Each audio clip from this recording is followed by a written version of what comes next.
Hello and welcome back to the Münster podcast. I'm your host Charles, as always, joined here with our guest Haaris. Welcome back to the show, Haaris. How have you been? Hi, thank you. It's good to be back. I've been good, thanks. Busy week. Yeah, busy week. Today in this we are making another small series.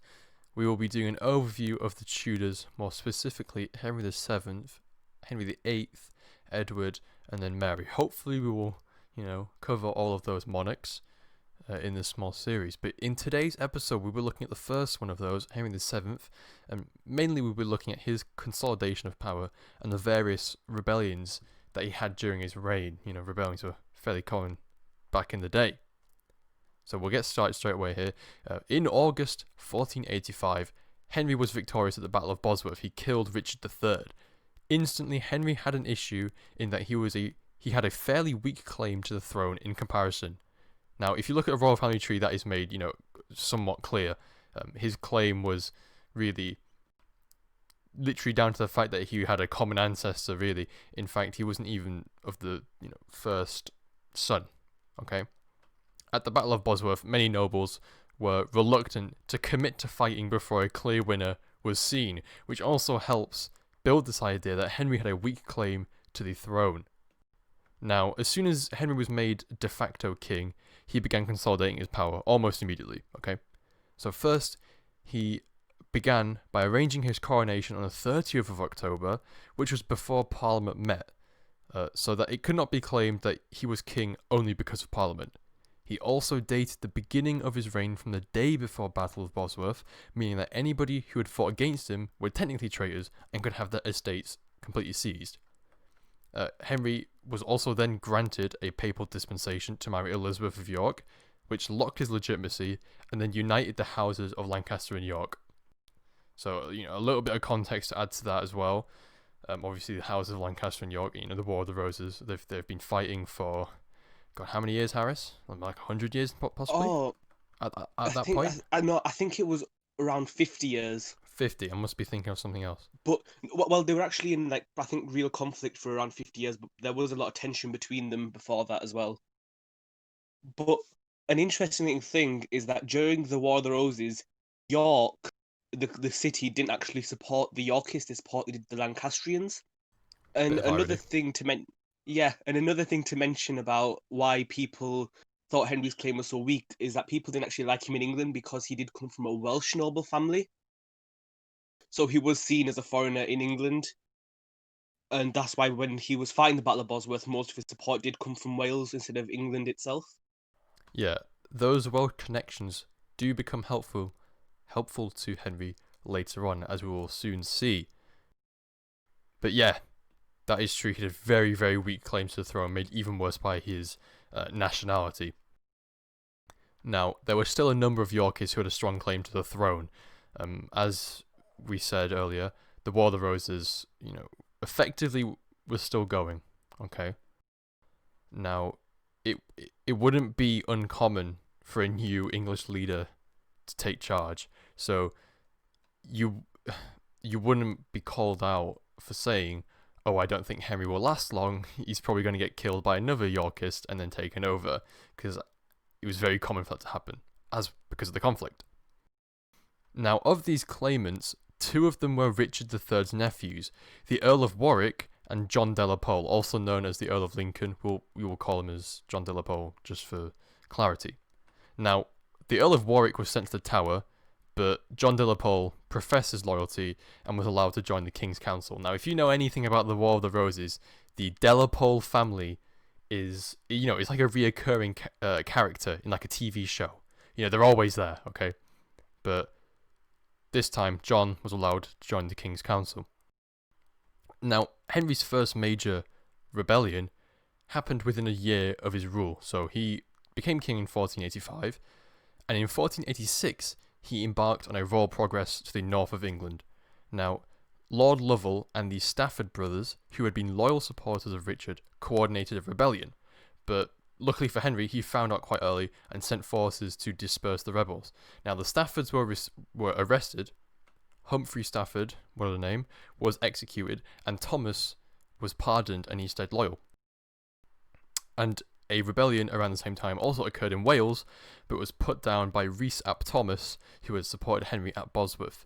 And neither rebellion stopped Henry's royal progress. This is in a year of his reign, so he's not a very popular king, if we're going to look at it in that sense. So yeah, the Welsh links do come in helpful for him, though, as Rhys ap Thomas does help him. I think another thing also that made him quite unpopular was the fact that he was seen as more of a miserable monarch. And this was throughout his whole reign. So even at the start, he was seen as a very miserable monarch and quite. I can't think of the word from it, but he did like to antagonize people for the sake of himself and his family, which was in contrast to the previous monarchs who were quite flamboyant and appeased the people, whereas Henry was more focused on keeping his dynasty in power. Yeah, and I think rightly to him as well, because this is a very unstable, uncertain time for Henry. You know, I mean, in his first year, he's still sorting things out in his administration and also his finances. And as you mentioned, he was quite miserable. And later on, we will see that kind of almost paranoia take over his reign. And he becomes very infamous for that, as we will see later in this episode. Now, back to the rebellions. Two other incidents, I won't get into too much detail about them because they're not, in my opinion, they are not too important to Henry's rule. Two other rebellions, Yorkshire and Cornwall, they're mostly taxation rebellions, which is why I'm not too concerned about them, because they weren't about Henry himself, more about taxation. Now, whilst they were both incredibly sizable, and the rebellion in Yorkshire was led by a Yorkist, neither were particularly dangerous to Henry, and more specifically his claim, which was what was hanging in the balance here. Now, we will introduce another character here, Lambert Simnel. He claimed to be the Earl of Warwick, and he was able to raise some support in Ireland and Oxford. Now, in Ireland, he was crowned Edward VI, and Margaret of Burgundy sent him 2,000 mercenaries to help his cause. Although this conspiracy began in the autumn of 1486, Henry was not made aware until 1487. In response, Henry paraded the real Earl of Warwick, as we mentioned earlier, who was in the Tower, to show that Simnel was an impostor. However, the rebels were bolstered with the addition of the recently escaped Earl of Lincoln. So Henry is struggling to keep his inner circle loyal to him. I think one of the reasons why so many nobles, despite the reasons we mentioned before, but it was also because they didn't really know who would win, because like you said before, it was a time of instability and chaos, so anyone can become monarch. Henry had one of the weakest claims to the throne of England, and he was king, so someone pretending to have a strong claim might also become king. So for the nobles, it was, yeah. Especially if they were related to Richard III, which many of them were, like directly. You know, some of them, you know, here Lambert Simnel is posing to be the Earl of Warwick, Richard III's nephew. You cannot get a stronger claim than that unless you are literally his son, if that makes sense. Yeah. So that alone is a huge threat. Simnel began the assault. He lands in Lancashire and marches south, but he fails to gain widespread support, but he still numbered 8,000 men. Now, Henry and Simnel clash near Newark in June 1487, which leads to an uneasy victory for Henry. And I say this because what happened at Bosworth happens again here. Okay, his nobles were reluctant to fight before there was a clear victor.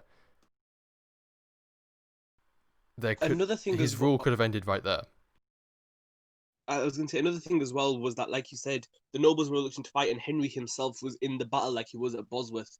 It wasn't like you'd seen in his later rebellions where he was sitting in his castle or was quite far away from the rebellion. He was right there. So if he was lucky and someone just killed him right there, his reign could have ended. Yeah, it could have all gone down there for Henry. So that's why I think of this one as one of the most dangerous ones, despite it not being that long. It was one of the most crucial victories for Henry. He definitely played all his cards there in that battle. Yeah. I think the reason why Bosworth is remembered so much is because both Henry and Richard gambled so much in that battle.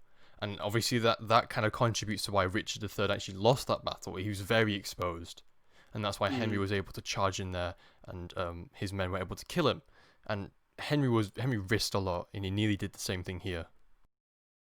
I think also another thing, it kind of reassured the nobles that he was still the king who took England, because previously the king who took England, like Edward IV and Richard III, when it came to actually ruling and putting down the rebellions, they were quite weak. Like Richard III lost the Battle of Bosworth. He wasn't the king who took England. But Henry, by going into battle himself and winning, he did prove to his nobles that he was almost like the rightful king and chosen by God, as they would have said back then. Yeah, So it kind of it didn't gain the nobles' trust or favor, but it gained their respect, so that there would be less deliberating on who to choose for the next rebellion. yeah. I mean, chivalry is still a thing. Definitely, it's definitely still a thing. I mean, chivalry, um, in all of its different kind of iterations. I mean, you could still argue it's a thing today. You know, these kind of like, you know, being an honourable man in warfare, especially. So it was very much still a thing here, and it definitely would have won a few nobles over, but not all of them, as we will find out later. Now, there we go. Henry beats Simnel. It doesn't last too long, and you spoke about longevity here. We're going to talk about one of the longest rebellions, one of the most annoying rebellions. Whether it's up to you to decide if it's the most deadly one, or if it was just a nuisance. It's up to you. Perkin Warbeck claims to be the Duke of York. Now, Warbeck was welcomed by the French court, and he also had support from Margaret of Burgundy.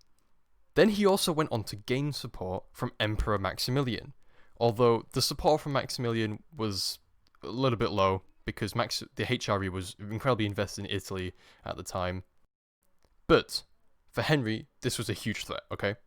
Not only was the Duke of York murdered in the Tower, meaning that Henry couldn't prove that the real Duke of York was right here, but the foreign support was incredibly dangerous, okay? I mean, you have the Empire, you have Burgundy, and you have France, okay? Some of Europe's biggest powers, especially the Empire. I think it's in their name, okay?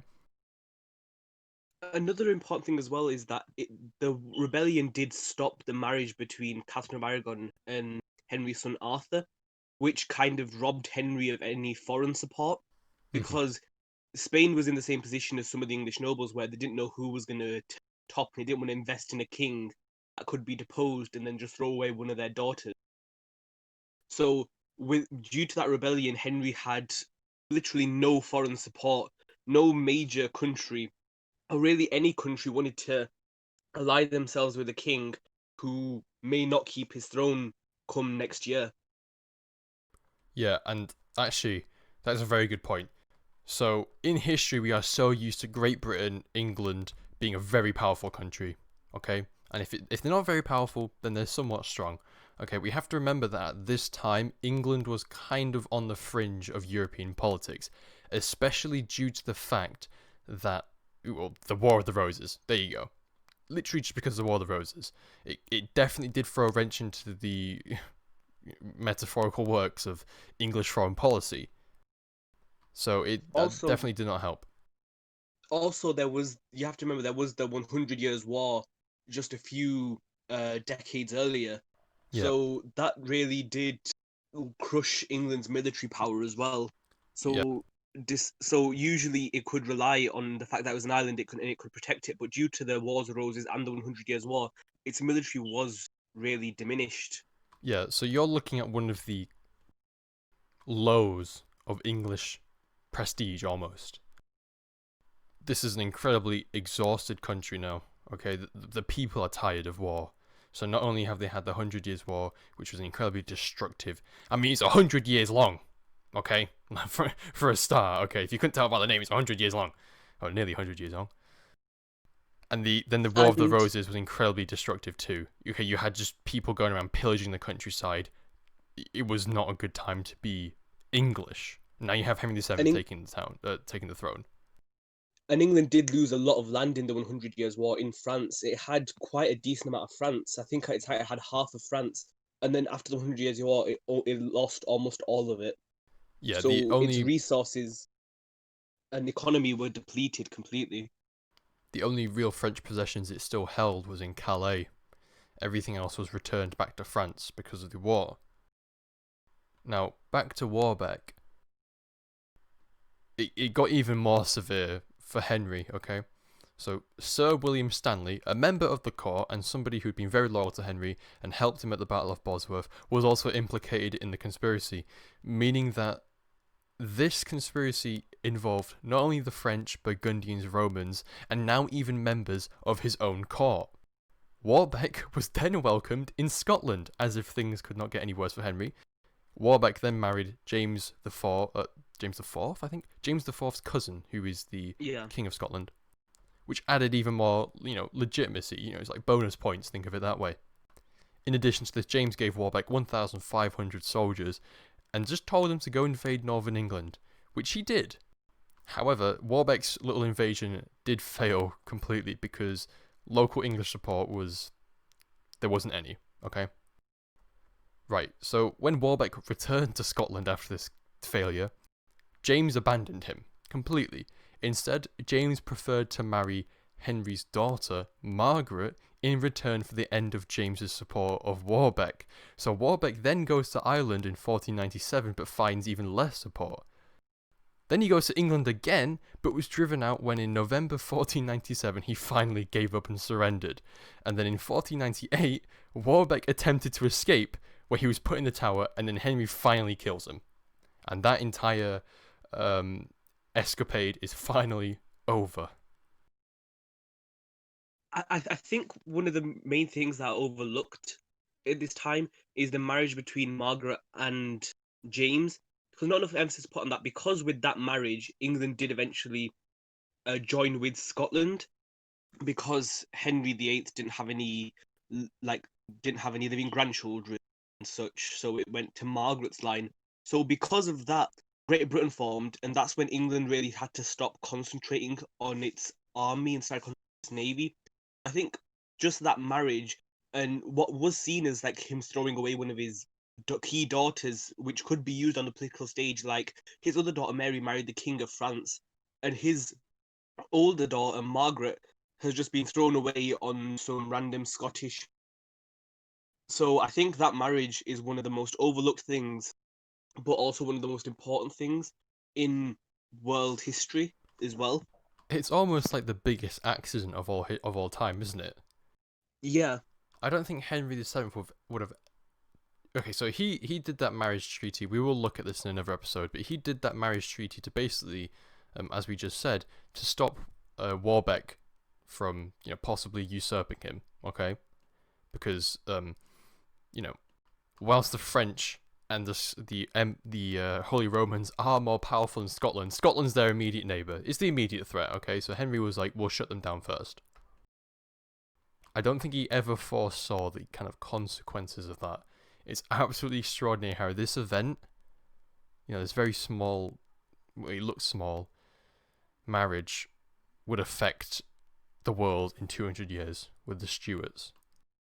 But it must have really hurt Henry's prestige, because his first daughter married the King of France, which was one of the most powerful nations in the world at that point. His son was marrying the daughter of Spain, which was the most powerful country in the world at that point. And his eldest daughter, the one who should have been married off to someone even greater than her sister, was just thrown away on Scotland. Yeah. I think... Oh, sorry, go on. I was going to say, which was incredibly weak at the time. It was England's immediate threat, but it was really weak at the time because a lot of its kings just dying, because Scottish kings at that time weren't really good. They liked assassinating each other a lot as well, didn't they? Yeah, and they liked heading battles themselves. And you'd think after a while you notice that if your father and grandfather and great-grandfather all died after fighting in a battle themselves, you wouldn't fight in a battle yourself. They had a lot of internal strife, did Scotland. The nobles would frequently rise up, and they would always have little skirmishes and things like that. So as you said, very common for Scottish kings to die in battle. At least in this time of history, although I think it's a very Scottish thing anyway. Hence why you have things like Macbeth, because it's a very bloody country with a very bloody history. Now, we move on to the final major pretender, Edmund de la Pole. Now, I hope you did not forget the earlier in this episode when we mentioned John de la Pole. Now, Edmund was related to the Earl of Warwick. Okay, so John de la Pole, who's a distant Yorkist relative. Now, the Earl of Warwick had already been executed, leaving Edmund de la Pole as the nearest Yorkist claimant. Now, de la Pole actually worked with Henry inside his court, inside his government, but he was dissatisfied as Henry refused to make him Duke of Suffolk. So, Edmund de la Pole throws a hissy fit and flees to France in 1499, and then later in 1501 flees to the HRE. Now, that doesn't sound that bad, okay? I mean, Henry's dealt with something similar to this before. You had Warbuck, you had Lambert Simnel. Surely it couldn't have been that bad. Now, the only reason this is so severe is because in 1500, Henry's son Edmund dies. Then in 1502, Arthur dies, who Harris already mentioned, and in 1503, Henry's wife dies during childbirth. Meaning that the entire future of the Tudor dynasty relied on a 10-year-old Henry, also called Henry. I mean, Henry VII is not 10 years old. I mean, his son, who would become Henry VIII. We don't know that yet. So, immediately, Henry imprisons the entire Suffolk family and passes 51 Acts of Attainders. And in 1506, to finally put the saga to the end, storms force Philip of Burgundy, who I believe at the time was the emperor? No, it's Maximilian, isn't it? It's Maximilian. Yeah. So obviously Burgundy Philip was never the emperor. So Burgundy is part of the HRE. So let me get this straight. So de la Pole flees to Burgundy, which was a part of the HRE. Now, if you don't know what the HRE is, just imagine it as one big country with loads of small countries in it. Burgundy's one of them. It's like the medieval European Union. That's how I liked it. 100%. And Burgundy's one of the more powerful countries in there. Basically, that's all you need to know. Henry convinces Philip of Burgundy to hand over de la Pole on the condition that he will spare his life, which ends the de la Pole saga, finally put to bed. And then arguably the War of the Roses. I mean, a lot of people like to say that the War of the Roses ended when Lambert Simnel was killed in the battle against Henry VII. But I personally think it really ends here. I mean, the de la Pole family was always very influential in the the War of the Roses anyway. And I think this is just as appropriate to end it here, you know. It's like a long TV series that just needs to stop. One of the key things is kind of going a bit off track here, but you mentioned Burgundy. Now, you also mentioned Margaret Burgundy a bit earlier. Now, she was, I think you mentioned she was the sister of Richard III. And that meant she was a Yorkist, and she was also the step-grandmother of Philip of Burgundy. If I've got that right. I think I have got that right. I believe so, yeah. So it was her stepdaughter who was, I think, Mary of Burgundy, married Maximilian. So that means Burgundy was brought into the Holy Roman Empire, and that's why Philip of Burgundy is of Burgundy. Yeah. But one thing I always find interesting was, at that time, if you married a woman or a queen, you kind of got their land, and they were landing stuff. Like Eleanor of Aquitaine, she married the King of England, so the King of England basically got her land. One thing I didn't find interesting is, even though Margaret of Burgundy wasn't actually blood related to Philip of Burgundy, even if they claimed England for her, it would technically go to her husband. Even though he was dead, she didn't. So it would go to her step grandson, which would be Philip of Burgundy. I always found it interesting that the Holy Roman Empire and Spain, because Spain's heir and daughter Joanna was married to Philip of Burgundy. Now, if they did that and they pushed Margaret of Burgundy's claim, the Holy Roman Empire, Burgundy, Spain, and England would have all been united into one I never thought about country. That. Yeah, that truly would have been unstoppable. But the thing is that, as you probably know, when Charles V was the king of Spain and also ruled over Burgundy and Austria, he did split the realm up between his brother and his son. So I wonder what would have happened in that case, whether England would have gone with the empire, it would have gone to another von Habsburg, or it would have gone to Spain. And it's just these things that is crazy, just how one thing could have changed it, because at that time the empire probably could have taken England because it was quite powerful, but it just deemed Italy a more valuable asset. That's mainly one of the reasons why. I think so what I don't know if you I don't know. I mean, again, we're going a bit off topic, but I find this very interesting, especially because not a lot of people know about the Holy Roman Empire anymore. And it's very interesting because at that time, for the period that the Holy Roman Empire was alive, up until probably like maybe like the mid 1700s, where it kind of did begin to decline, and then Napoleon. Okay, so up until then, the Holy Roman Empire really was the pivot of Europe, if that makes sense. And not a lot of people know about it, which I find very interesting, just because of how influential and important the Holy Roman Empire was in Europe. And what you just explained there shows the sheer amount of influence and power that the HRE had, coupled with the von Habsburgs. That is seriously, in terms of politics, that is immense. That is absolutely immense.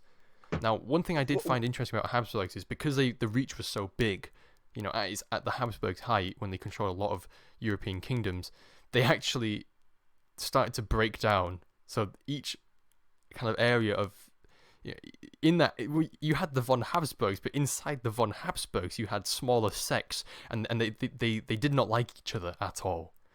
So even there's a Habsburg in Spain and there's a Habsburg in Austria, they wouldn't get along. So despite being of the same blood, sometimes they wouldn't get along. I can't think of any example off the top of my head, but the larger the dynasty got, the more disjointed it kind of got, and that kind of led to its downfall too. Well, I imagine Philip of Spain, the second Philip of Spain, he really didn't like his uncle because his father did, instead of giving him all the land, split it with his uncle. So imagine he didn't like his. Yeah, and I also think it's very interesting, the demise of the Habsburgs too. Like how, seriously, when you have like a dynastic monopoly, is what I'm going to call it, okay? How does that go from that to just ruling over Austria-Hungary? I mean, that's really what was left of it by the end. And I think that's very fascinating how that declines. Something even more interesting than I think decline is actually the rise of the Habsburgs, because they founded their castle and their dynasty in, I think, the 1100s or 1200s. Now they were counts and stuff, and then they became the Dukes of Austria. Now Maximilian, who we did mention a little bit, he was, I think, the second or the third Habsburg Holy Roman Emperor. Now the next Holy Roman Emperor would be Charles V, and he was the most powerful man in the world at that point, and he was the third or fourth Holy Roman Emperor who was a Habsburg.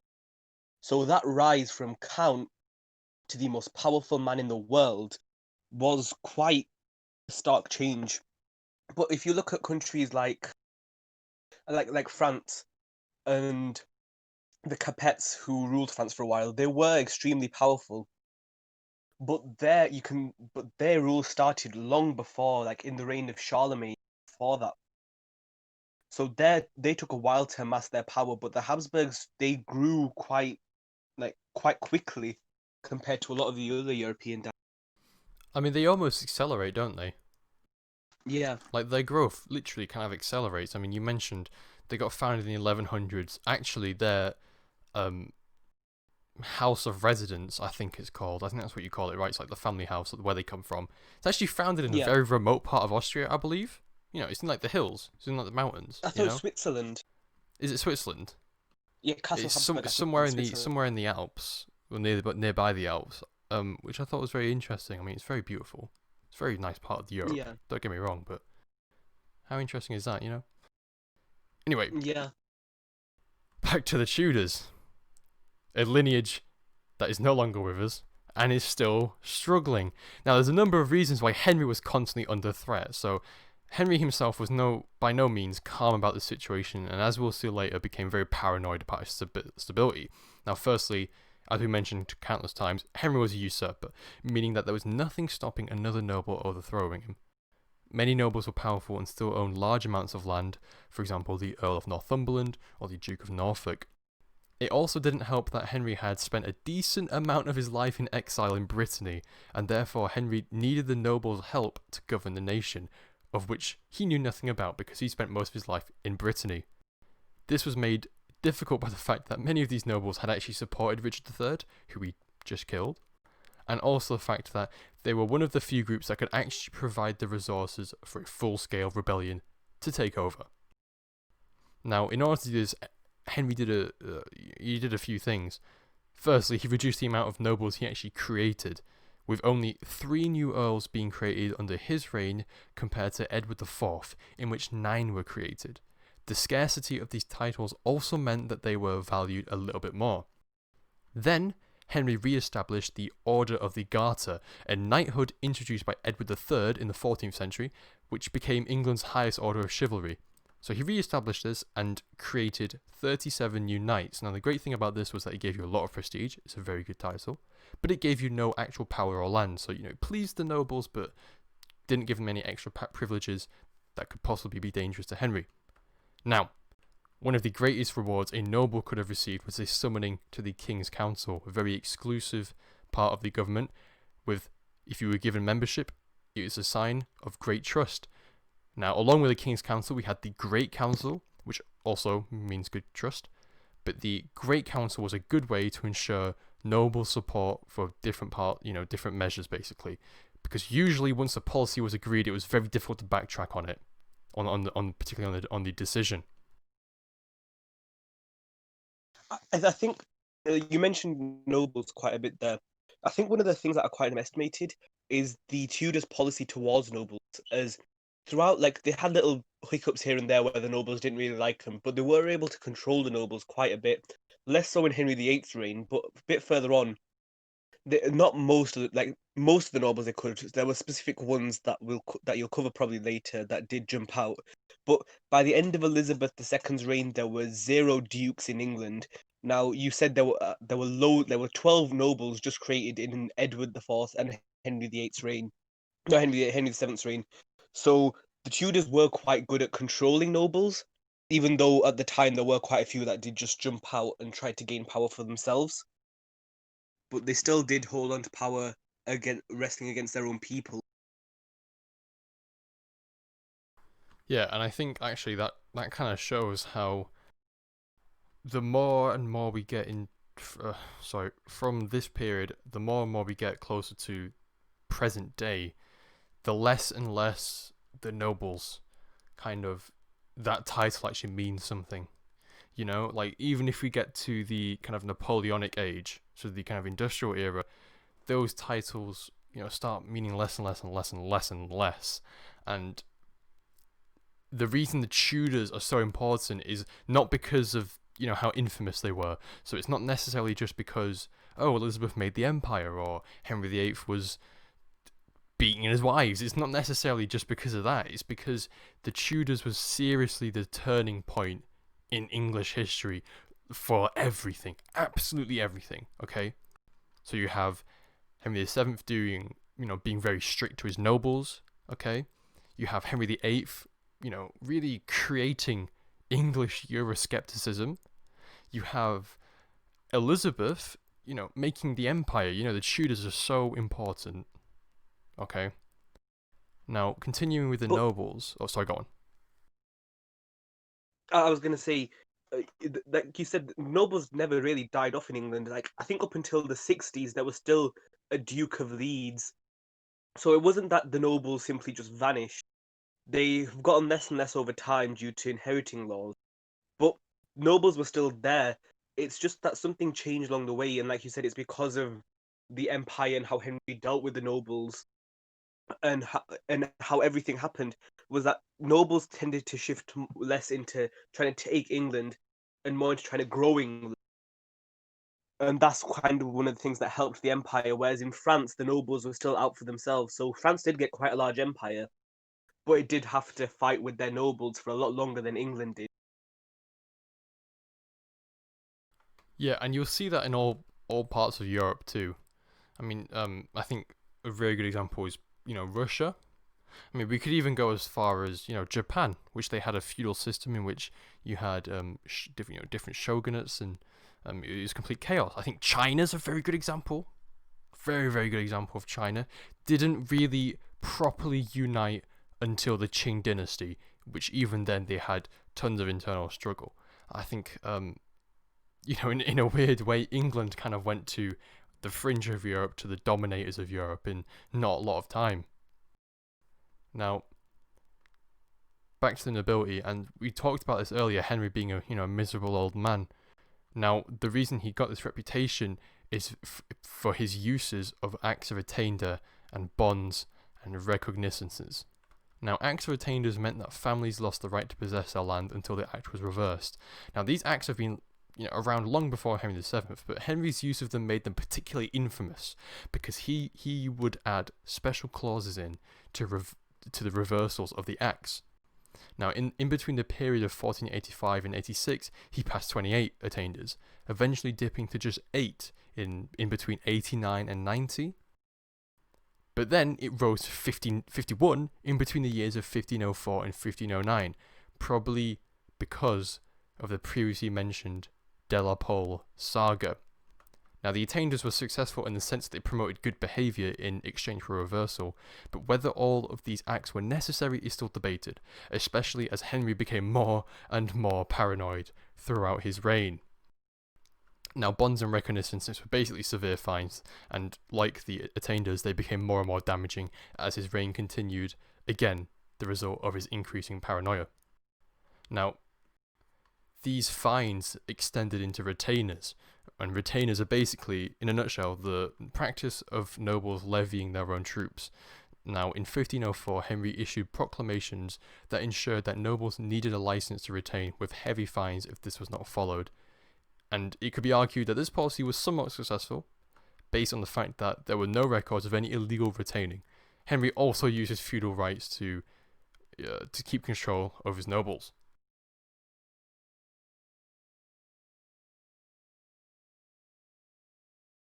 So those feudal rights would kind of extend into him interfering with marriages. He would do anything to get a little bit of money. Literally anything. He would even... he timed his coronation, organised it in such a way where he could raise as much money as he can. He did the exact same thing for his son Arthur.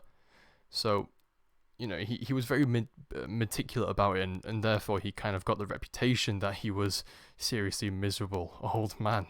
And he wasn't very popular with nobles, definitely, as we previously mentioned, with all the various things he did. Now, as previously mentioned, Henry used the King's Council, but he also established smaller committees within the council, such as the Council of Requests, General Surveyors, and the Council Learned in the Law. Then he also drew his chief advisors from lesser landowners, gentry, or professional classes, instead of relying on particular noble families. He also attempted to restore royal authority in the north by making sure that the Council of the North was closely watched by the Council of London. Henry then also made sure that the members of the north were appointed by him rather than the Earl of Surrey. Then Henry revived the Council of Wales in 1493 with his son Arthur as the head. Now, the only major area of England where Henry failed to take greater control of was in Ireland. I know I said England, but, kind of under English hegemony. He couldn't really increase his control there because of the finances and because, well, it's another island. It's not really connected to England, it's just a bit harder to get to.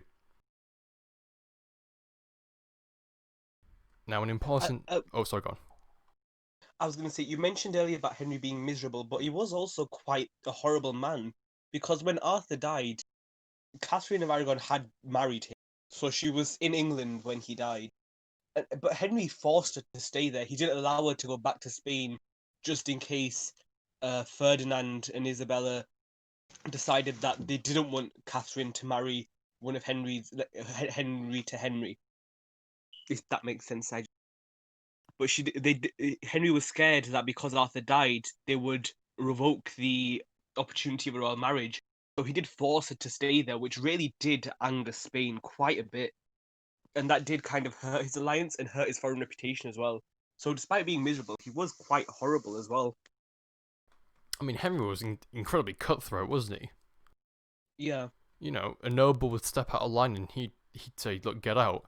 At the start of his reign, he would issue pardons, or give the opportunity for rebels to be forgiven.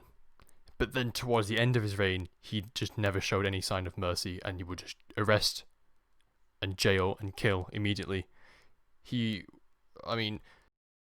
think from a Freudian analysis of Henry, that would be very interesting to look at his mental state. Often his son Henry VIII gets the limelight in terms of mental health, but Henry VII, his sort of psychology would also be very interesting to have a look at, because genuinely, I mean, this is what power does to a man, isn't it? You know, he loses his mind almost. Yeah. Now, an important area that Henry had to address was his local government. So, the War of the Roses saw the breakdown of law and order in so many areas, okay? Now, Edward IV combated this mostly by relying on powerful local families, but their influence had grown so large that they could now ignore royal authority. And as we previously, and you could probably guess as well, Henry couldn't afford to do that. So Henry wanted to ensure that this did not happen, but faced a lot of difficulties. So Henry had to rely on the support of the nobility and gentry to carry out his wishes, as he actually liked paid officials. To kind of make sure that Henry had local authority, in his hands, he developed the offices of the Justices of Peace, and he widened their roles so they held more responsibility within the regions. Now, Henry's reign as king ended in 1509. No doubt one of England's most fascinating kings ever. He defied all odds in his ascension to the throne. His victory over Richard, not necessarily a sign of popular support. Whilst he remained unpopular due to his harsh punishments, ultimately he survived and, kind of ended the War of the Roses, a period of conflict which not only struck terror in the English people but also history students. So, what do you think about Henry VII overall in terms of his, domestic policy? Because we'll talk about his foreign policy in another episode. I feel like, and I've said this before in just in common conversation, that Henry was quite a bad person, but to be a good ruler, you have to be a bad person. I do think he was the ruler that England needed at the time. I don't think they needed another king who appeased other countries. Like we didn't mention this in this one, but Edward IV appeased. I think it's the Hanseatic Trade League, and that really crippled England's trade income, which Henry VII did try to put a stop to, but damage was already done. However, in the Mediterranean, Henry VII did really bolster England's income and really did quite help England in kind of retaining whatever power it had until it was all spent by Henry VIII. But Henry VII did kind of help claw back some of England's prestige and power, because that marriage with Catherine of Aragon did really help solidify the Tudor dynasty in the European stage. So, do you think he was lucky that he survived as long as he did, or was he a genius? I think part of it was luck and part of it wasn't. I think when it came to war and the rebellions, I think when it came to Bosworth and when it came to, I've just blanked on the battle, but with the one he fought with Simnel, I think with those two it was complete luck on which side the nobles joined and if Henry did die or didn't die. But I think with his foreign policy and his domestic policy, he was a genius. But I do think if he lived a little bit longer, it probably would have turned south for him, especially with his domestic policy and how he treated his nobles. Do you think it would have all gone south if he just existed for another 15 years longer or something? Yeah, I do think if he lived even I don't think 15. I think if he lived another 5 years, England probably would be in a weaker position due to the fact that the nobles would want to revolt against the king and probably cause another civil war. Do you think that Henry VII is one of the greatest kings in English history? Or British history, should I say? I wouldn't say he was a great. I would say he's a good king. He stabilized England from an unstable position. But if you're gonna talk about someone great, I would call Elizabeth II great, because the religious tension and how her father kind of ruined England's economy and just destabilized England. After what Elizabeth did, and then she made England stronger by founding the empire and made it overtake it beat Spain, which was the world's most dominant power. I would say Elizabeth I. It's a common thing, but I would say she's a great monarch. Henry VII, I'd say he's a necessary monarch. He's a monarch England needed, which is why I'd say good. But a lot of his actions are questionable. Like he was sided with Philip of Burgundy during the War of the Castilian Succession. Now, if you look, I know I'm looking at this backwards, but from that time, Philip would seem like the ideal candidate. He was younger than Ferdinand, and his wife had the rightful claim to the throne. But it went wrong for Henry. So I think in that sense, it was miscalculation. I think leaders like Elizabeth were really good at playing and telling what was going to happen in Europe, and that's why she lasted so long. But Henry, I do think a lot of it was luck, and that with age, he became a worse monarch as he became more paranoid about sustaining the dynasty. I think in his early years, he was quite good with allying Spain and kind of appeasing France and the Holy Roman Empire. But as he got older, he became more bitter and just wanted to. He wanted. I think he wanted Europe for himself, and that was one of the things that brought him down towards the end. I mean, he kind of had all this stress of constantly being overthrown, and eventually that will get to a man, like genuinely. And I think that's kind of why we see his, he almost turns into a kind of Shakespearean character by the end of it, doesn't he? He's so paranoid and shut off from the world, and he's so obsessed with money, almost. It's a tiny bit like the story of Macbeth, except for the end part. But how like the stress really gets to him, and he starts to become a bit of a worse king because of it. I personally gonna answer my own question I asked you earlier. I think he's a great king, and I think he's very underrated. I think he's a kind of unsung hero almost. Obviously not from like a moral perspective, because he did kill people, okay, for greed. But if we're talking about like the monarchy, the Tudors, we mentioned Tudors, people will think of three people. They'll think of Mary, Elizabeth, and Henry VIII. They won't think of Henry VII. And without Henry VII, you won't have any of this. And we spoke earlier about the accidental marriage of Margaret to James IV. I mean, that is so vital to everything else that happens after. I think he's very underrated. And I think a lot of people would have struggled in the same position that Henry was in, if that makes sense. Like, yeah, that's unquestionable. Yeah, like we'll keep saying it over and over again, but like it has to be made so clear that this was very unstable times. A lot of people wouldn't have been surprised that in 5 years within his reign he would have been beheaded and someone else would have taken over. Maybe a De Pole, because they've been in and out of the War of the Roses so often.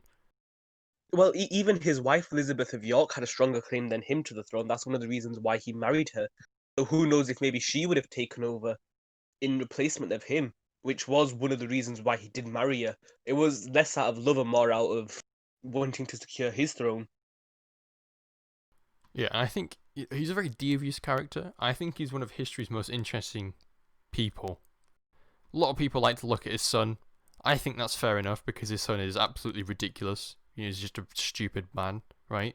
But Henry VII, genuinely, if you have a lot of free time and you want to learn about an interesting English monarch, Henry VII, highly recommend. So interesting.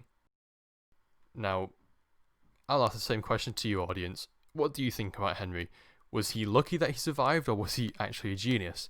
Tell us what you think down in the comments below. Next time, we will be looking at Henry VII and his interactions abroad and how that sets up his son, the infamous Henry VIII. Any final comments, Harris, before we wrap it up there? Well, Charles, I have a comment to you. I would suggest that you go into hiding after calling Henry VII Hitler and after suggesting Ireland was part of England. I think you might have quite a few people gunning. Oh dear. Okay, let me address the Ireland part. What I meant by that was basically, I mean, Harris will know what I'm talking about. So England own a little part of Ireland called the Pale, and throughout all of this era, throughout all of history, England's always trying to get control over Ireland. Henry VII tried to kind of increase the influence. There's a lot of powerful Irish families that lived there. He wanted to extend his power outside the Pale, and he didn't have the financial resources to do that, nor did he have the I'm gonna say correct influence to take over Ireland. That is what I meant by that. And yeah, actually, now that we're talking about that, I'd like to add that everything in this video is incredibly oversimplified. It's just for a little bit of fun. So if there's anything we missed out, please tell us in the comments down below. Now, if there's any other historical periods, specific periods or events or people you would like us to have a look at, please mention them also in the comments down below, because I love making these videos. Now that was the Münster podcast. Please have a great day. And I know the difference between Hitler and Henry. Please don't kill me.